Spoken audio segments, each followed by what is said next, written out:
मेरा जन्म, भगवान कृष्ण का जो जन्म है उसके बारे में दिखाया गया।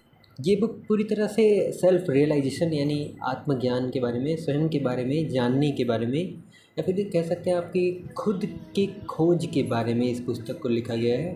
जिसमें जो आप ये चित्र देख पा रहे हैं, एक व्यक्ति है जो कि एक पेड़ के नीचे पड़ा हुआ है और जो अपनी आखिरी सांसें ले रहा है। और 2 मिनट इनके पास और शेष बचे हुए हैं ज़िंदगी के। उन आखिरी सांसों में इन्होंने क्या महसूस किया अपने जीवन में, जिससे कि इनका पूरा का पूरा जो है जीवन ही बदल गया। इनका अगला जन्म जो है वो पूरी तरह से सुधर गया, उसके बारे में इन्होंने बताया है।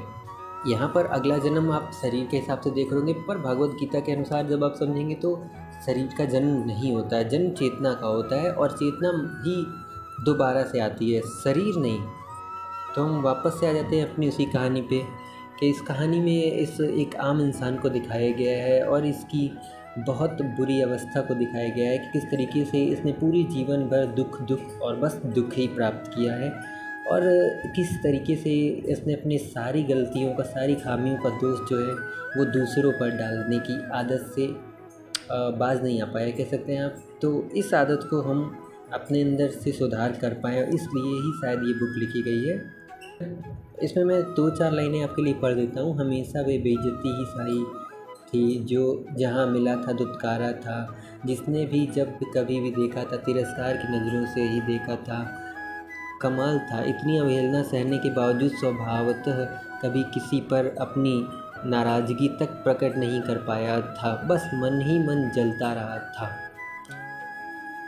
ये आपको भले नेगेटिव लगे, पर ये एक इंसान की, उसकी गिरती हुई चेतना की एक वास्तविक दशा को दीप त्रिवेदी जी ने दर्शाने की कोशिश की है कि जब किसी मनुष्य की चेतना पूरी तरह से गिर जाती है तो चेतना के गिरते ही वो व्यक्ति पूरी तरह से मर चुका होता है, मृत हो चुका होता है। देह बाद में मरती है, मन पहले मर जाता है। आपने सुना होगा इस बात को। इसी बात को इन्होंने और अच्छे ढंग से अपने स्पिरिचुअल साइकोलॉजिकल अंदाज में पुख्ता किया है।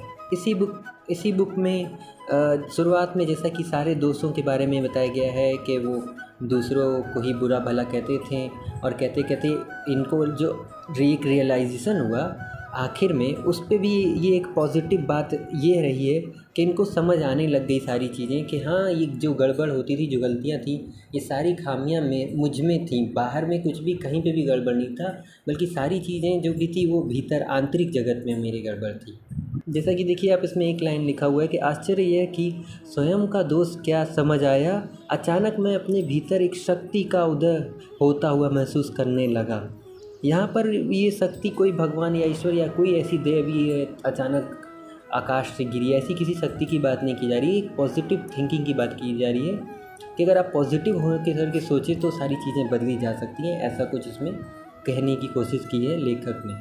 आगे की लाइनों में बोला गया है, इधर मौत किसी भी क्षण आने की को थी, सांस रुकने को ही था कि तभी परिवर्तित हुए व्यक्तित्व के कारण भीतर एक महासंकल्प, बड़े ध्यान से इस बात को समझिए, महासंकल्प हुआ।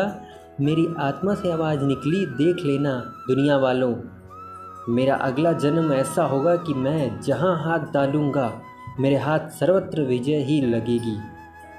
मेरी बुद्धि, मेरे ज्ञान व मेरे आंतरिक शक्तियों के सभी समकालीन लोग कायल हो जाएंगे।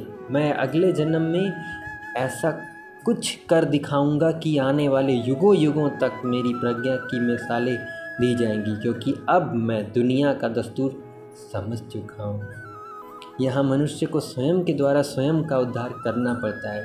जैसा कि सीखने लायक इसमें बात यही थी दोस्तों कि मनुष्य को स्वयं के द्वारा ही स्वयं का उद्धार करना पड़ता है। उसके जीवन में कोई दूसरा आएगा, कोई ईश्वर, कोई देवी शक्ति आएगी, कुछ ऐसा होगा जिससे उसका जीवन बदल जाएगा पूरी तरह से।